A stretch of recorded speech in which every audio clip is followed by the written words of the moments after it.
En Génesis capítulo 1 se mencionaba: en el principio creó Dios los cielos y la tierra. El paso siguiente en la creación fue la materia orgánica, es decir, la creación de la vida. Recordemos que en el capítulo 1, versículo 21 decía que Dios creó los grandes monstruos marinos y después la vida animal. Dios nos ha dicho muy poco al respecto. Luego, el hombre fue el paso siguiente en la creación. No hay, efectivamente, una transición natural y la teoría de la evolución no puede llenar el vacío que nos lleva a la aparición del Homo sapiens sobre la Tierra. Luego de crear todo lo anterior, la Tierra queda pues preparada para la llegada del hombre. En el capítulo 2, versículo 7, leemos lo siguiente: Entonces el Señor Dios formó al hombre del polvo de la tierra, y sopló en su nariz el aliento de vida, y fue el hombre un ser viviente. Este es el método para la creación del ser humano, y una vez más nos encontramos limitados frente a la poca información que Dios nos ha facilitado al respecto. Físicamente, el hombre fue creado de la tierra. Es interesante recordar que nuestros cuerpos están compuestos aproximadamente por 15 o 16 elementos químicos. Estos mismos elementos químicos se encuentran en la Tierra. La parte física del hombre fue formada a partir del polvo de la Tierra. Si nuestro cuerpo fuese reducido a una forma más sencilla, es decir, a los elementos químicos individuales de los que estamos compuestos, valdríamos muy poco en términos económicos. Tendríamos un valor acorde con el material del que estamos formados, es decir, el polvo de la tierra.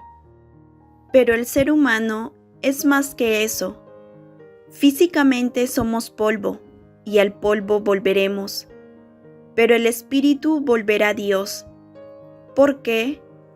Porque como dice el relato bíblico, Dios sopló en la nariz del hombre el aliento de la vida, convirtiéndole en un ser viviente. Él le dio una vida física y psicológica y también una vida que es espiritual.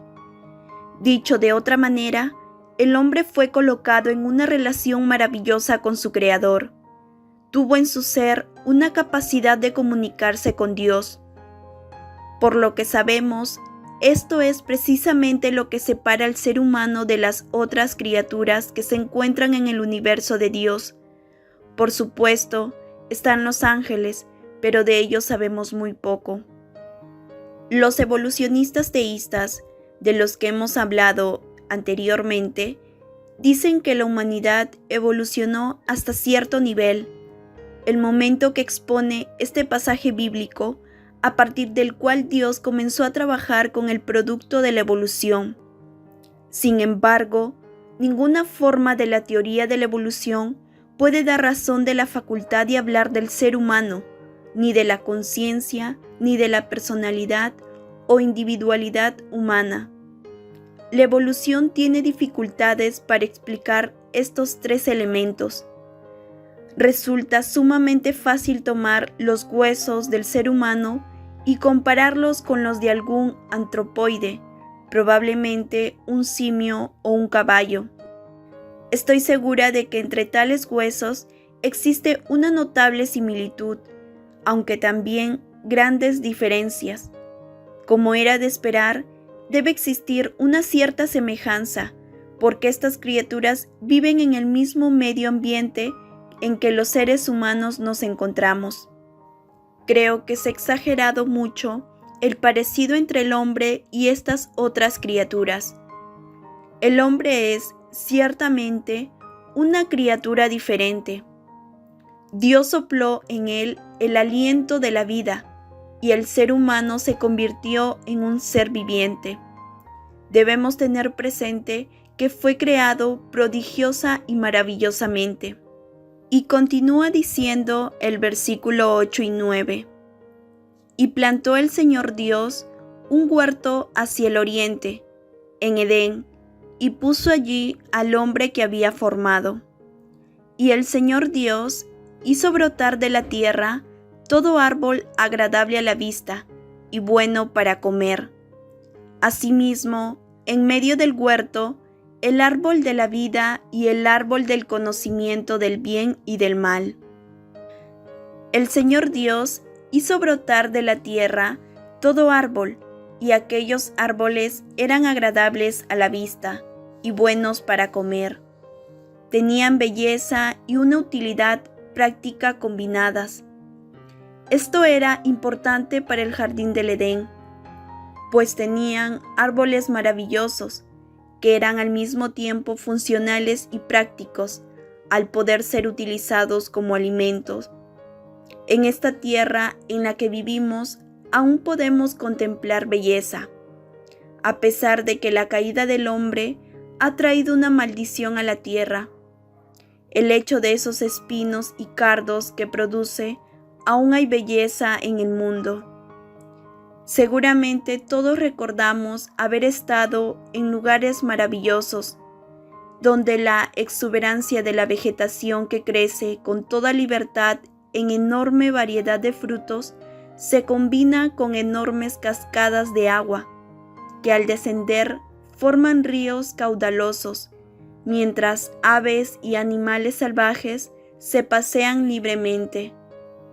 Normalmente se trata de paisajes a los cuales no ha llegado aún la mano de hombres impulsados por la codicia, más que por el impulso del progreso. Imaginemos por un momento cómo habrá sido el jardín del Edén.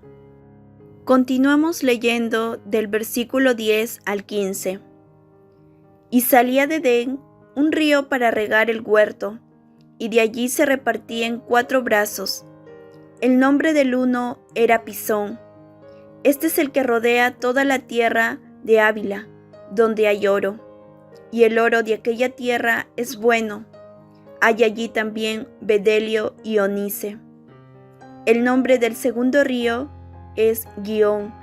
Este es el que rodea toda la tierra de Cus. Y el nombre del tercer río es Hiddekel. Este es el que va al oriente de Asiria. Y el cuarto río es el Éufrates. Tomó pues Jehová Dios al hombre y lo puso en el huerto del Edén, para que lo labrara y lo guardase. Como vemos, la descripción continúa con nombres concretos. El río de Etiopía sería el actual río Nilo y el Hiddekel el conocido río Tigris. Y el ser humano tenía el dominio y las fuerzas de la naturaleza estaban a su disposición. Leamos los versículos 16 y 17. Y mandó Jehová Dios al hombre, diciendo: de todo árbol del huerto podrás comer, mas del árbol de la ciencia del bien y del mal no comerás, porque el día que de él comieres, ciertamente morirás. No era la intención original de Dios que el ser humano muriese. Le había creado a su imagen y semejanza. Pero aquí vemos que el hombre fue puesto a prueba. Él tenía una voluntad libre y como todo privilegio, crea siempre una responsabilidad. Aquel ser humano a quien se había dotado con una voluntad libre debía pasar por una prueba para determinar si obedeciera a Dios o no. Y Dios advirtió: el día que de él comas, ciertamente morirás. Recuerda que el hombre es una trinidad y que tendría que morir de una forma triple. Adán no murió físicamente hasta que llegó a una edad de más de 900 años después de este incidente.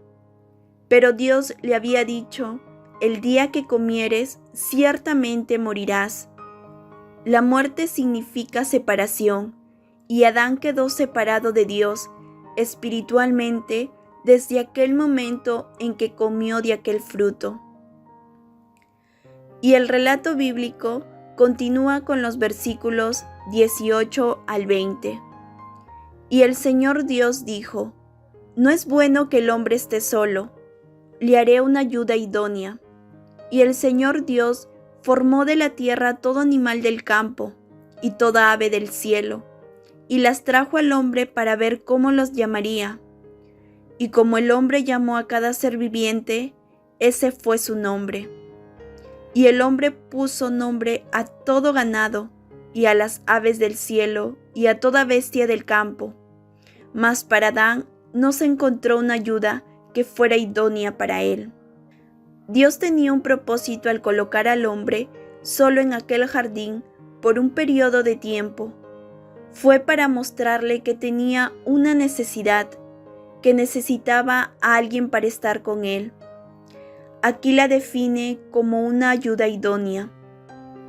Ello era necesario para llevar a cabo el propósito de Dios, quien, como hemos visto en el capítulo 1, versículo 28, quería que el hombre y la mujer fuesen fecundos, se multiplicasen y sometiesen a la tierra. Esto explica la frase del versículo 18, que dice: No es bueno que el hombre esté solo. Y a continuación dice que le proporcionará una ayuda idónea, es decir, alguien con quien dialogar y ponerse de acuerdo, con quien tener afinidad, alguien que le complementase, es decir, su otra parte. Es como si un hombre fuese una parte incompleta hasta que se une en matrimonio con una mujer. Esto es una consideración importante para tener en cuenta, y es el propósito de Dios para el hombre y la mujer.